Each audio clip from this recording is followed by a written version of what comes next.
What's up, guys? It's a Spent Man coming to you from the beautiful North Country.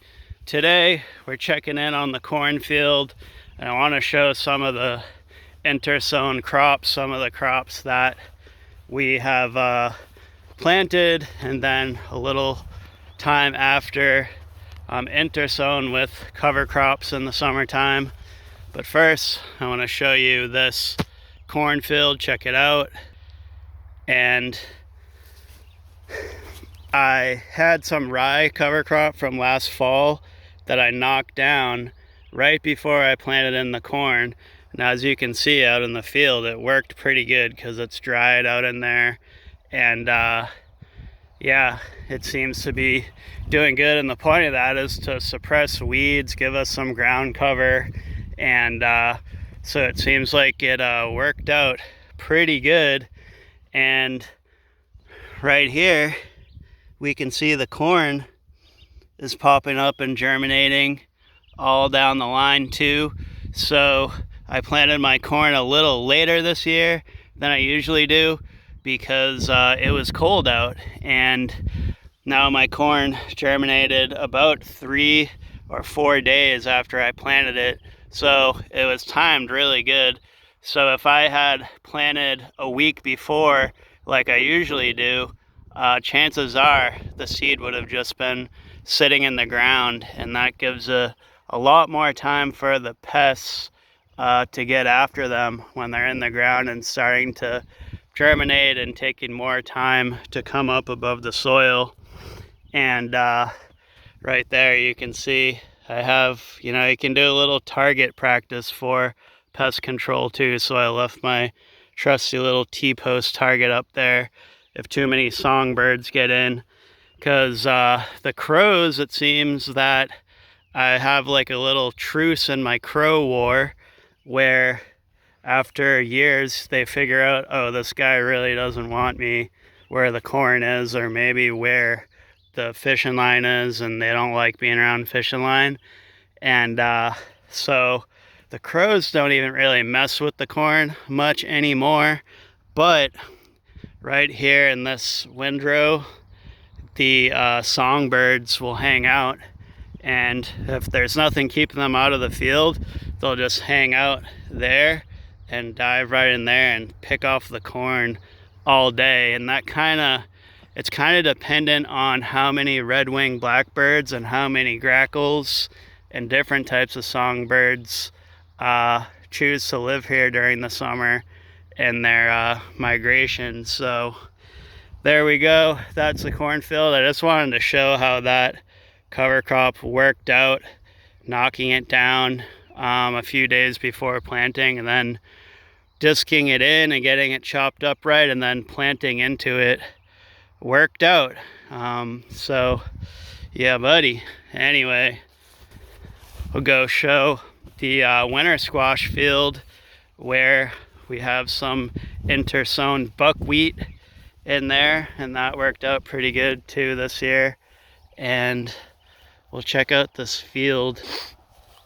I like to keep the fields wild and give the butterflies and pollinators lots of stuff to get.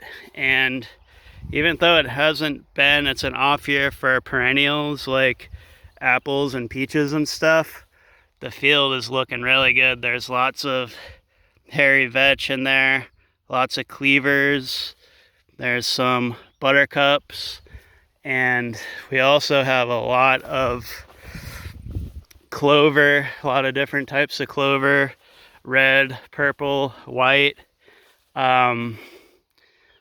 all doing really good this year. They're popping off a little more than I've seen in the past. Right in there we can see some clover, some yarrow in there, all medicinals too. We're gonna start to be getting more into the herbalism and making our medicine from the field, because why not? So getting pretty exciting out here with growing our abilities and skills to be able to do more stuff. But check it out right here. This is the winter squash field. And there you can see the buckwheat. We planted the buckwheat like a week after we put the winter squash in. And check it out, yeah. The winter squash, I call them my, they're my solar panels. So if people ask me if I have solar panels, yeah, definitely. It's my winter squash and all my plants, and they follow the sun as it goes east to west that way over. So at the end of the day, you'll see them more facing the west. But yeah, and then so the purpose of doing the buckwheat in the squash field is to suppress the weeds, and buckwheat is really just the best summer cover crop, and I have it in a lot of the fields that we're not growing in this year because we're doing a little less this year because we got a little one to take care of. But you can see this is last year's buckwheat that got dissed in, and it's like just really nice, adding texture and airiness to the soil. It's a little sandy over here, and we got some of our sweet corn in there, just one row in there. And so yeah, it's a success with an intersown cover crop and was timed out pretty right. The other thing that's really awesome about the buckwheat is that the chickens go crazy for it, and so the chickens will be in here in the fall, and they'll be scratching all this up, and so fertilizing, eating the buckwheat, moving around the soil. So yeah, yes sir, that is a good thing. And that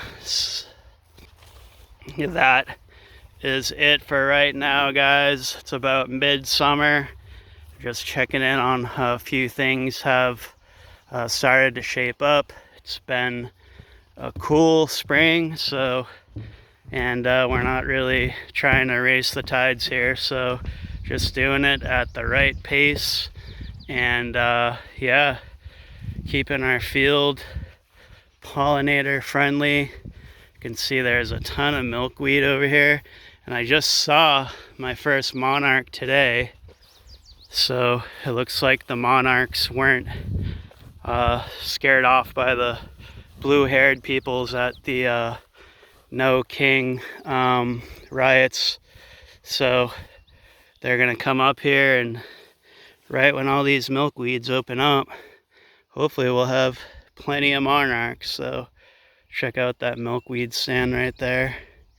Yes sir. Anyway, that's about it. How the crops have been intersown and how the last year's cover crops work, like knocking down that rye. We also did a DIY rye hayfield, which is growing back. It's ready for the second cut with the steel cutting blade, and so I'll make another video about that. But anyway guys, thanks so much for watching from the beautiful North Country. This has been the Spent Man. Take care.